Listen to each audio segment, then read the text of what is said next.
ते ह्या पोरींना सांगितलं एक जोरदार टाळी ह्या हॉलमध्ये व्हायलाच पाहिजे.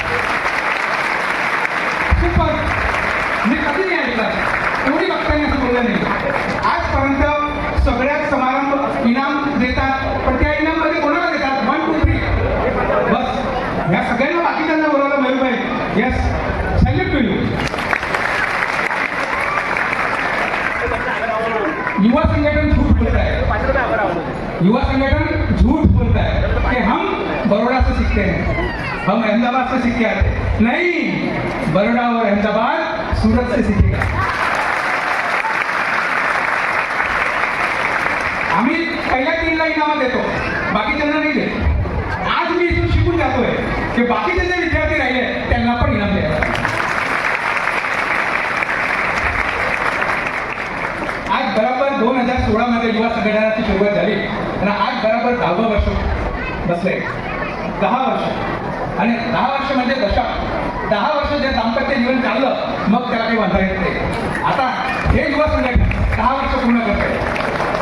आता समाजाला मार्गदर्शन, पुऱ्या गुजरातला मार्गदर्शन, महाराष्ट्राला मार्गदर्शन युवा संगठन सूरत देईल.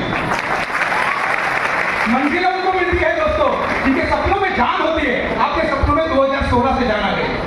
जिन मंजिलों को मिलती है, जिनके सपनों में जान होती है, सिर्फ भरोसे कुछ नहीं होता, हौसले से उड़ान होती है.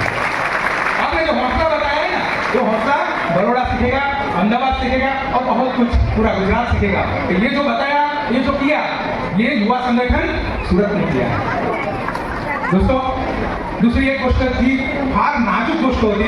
तिथं मुलींना उभं ठेवून जे मयूर भाऊनी सांगितलं ती ही एक गोष्ट होती की आपल्या मुली मुलांना संस्कार ही मेन गोष्ट मेन की संस्कार. मुलं मुली गुजरातમાં કહેવાય છે કે ઉમરો ઓળંગીને ના જાય. ઉમરાની પૂજા त्याच्यासाठी आपण करतो. તો ઉમરો ઓળંગીને છોકરી કે છોકરો જવો ના જોઈએ. કેમ? એના મા બાપની એટલો પ્રેમ હોવો જોઈએ. મા બાપે જેટલો બધો પ્રેમ આપે કે બહાર એવા કોઈ પ્રેમની જરૂર ન હોય.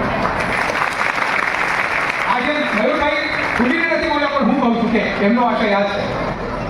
આપણો જેટલો પ્રેમ કેમ ન હોય કે આપણો દીકરો કે આપણી દીકરી બહાર કેમ જાય? મમ્મી કેમ એનો ફ્રેન્ડ ના બની શકે? મમ્મીએ ફ્રેન્ડ બનવું જોઈએ ને, પપ્પાએ ફ્રેન્ડ બનવું જોઈએ ને, કેમ ફ્રેન્ડ ના બની શકે? આપણી ફરજ એટલી જ નથી કે આપણે ફી ભરી દીધી, ટ્યુશનની ફી આપી દીધી, પતી ગયું. નહીં, આપણી ફરજ એ પણ છે કે આપણા ઘરનો ઉમરો છે, એ આપણા ઘરનું રિસ્પેક્ટ છે, આપણા ઘરનું નાક છે અને એ નાકની જવાબદારી મા બાપ અને આખા કુટુંબની છે. દોસ્તો, યુવા સંગઠન હવે ખૂબ આગળ છે. ધન્યવાદ. સૌને નમસ્કાર. આભાર. મયુરભાઈ, સેલ્યુટ વન્સ મોર.